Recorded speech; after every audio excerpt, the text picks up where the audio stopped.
Hi friends, முட்டை குழம்பு எப்படி வைக்கிறதுன்னு பார்த்துடலாமா? ஒரு பாத்திரம் வச்சுக்கோங்க, ஆயில் ஊற்றிக்கோங்க, பெருஞ்சீரகம், பட்டை, லவங்கம், கிராம்பு அதெல்லாம் போட்டு வறுத்துக்கோங்கன்னா தாளிச்சிக்கோங்க. 2 பச்சை மிளகாய் கீறி வச்சுருக்கேன், அந்த 2 பச்சை மிளகாயும் போட்டுக்கோங்க. அப்புறம் நைஸாக நீட்டு வாக்கில் அரைச்சி வச்சுருக்கேன் வெங்காயம், அதையும் போட்டு நல்லா வதக்கிக்கலாம். வெங்காயம் நல்லா வதங்கணுன்னா நம்ம எப்பவுமே கொஞ்சம் கூடுதலாக உப்பு போட்டு சேர்த்து வதக்கணும்னா சீக்கிரமாக வதங்கிடும். வெங்காயம் நல்லா வதங்கினதுக்கப்புறமா பார்த்திங்கன்னா கொஞ்சமாக 1 ஸ்பூன் அளவுக்கு இஞ்சி பூண்டு பேஸ்ட் போட்டுக்கிறேன். இந்த இஞ்சி பூண்டு பேஸ்ட்டு பச்சை வாசனை போகிற அளவுக்கு வதங்கணும்.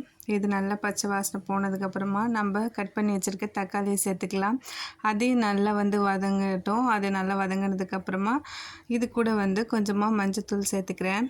இது ஈஸியாக செஞ்சிடலாம், டக்குன்னு செஞ்சிடலாம். என்ன குழம்பு வைக்கிறதுன்னு தெரில, தொட்டுக்க என்ன செய்கிறதுன்னு தெரில, முட்டை குழம்பு வச்சிட்டிங்கன்னா முட்டையை தொட்டுகிட்டே சாப்பிட்ருவாங்க.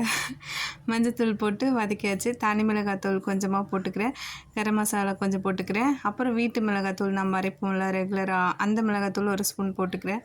இது நல்லா பச்சை வாசனை போகிற அளவுக்கு சிம்மில் வச்சு வதக்கிக்கோங்க. நல்லா சிம்மில் வச்சு வதக்கிக்கோங்க, இல்லைனா கொஞ்சம் தீஞ்ச மாதிரி ஆகிடும்.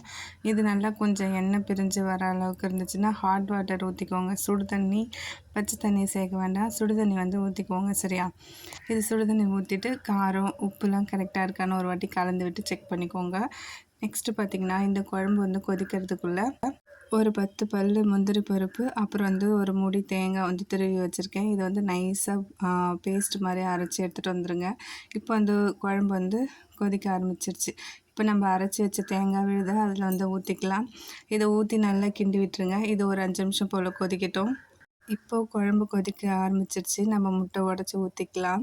நான் 5 முட்டை வச்சு எடுத்து வச்சுருந்தேன். ஆக்சுவலாக என்னால் கேமரா எடுக்க முடியல. என் பையன்கிட்ட ஒரு 2 முட்டை உடைக்கிறேன்டா, அதை மட்டும் எடுடா தயவு செஞ்சு அப்படின்ட்டு கெஞ்சி அவனை கேமராமேன் ஆக்கி எடுத்தேன்.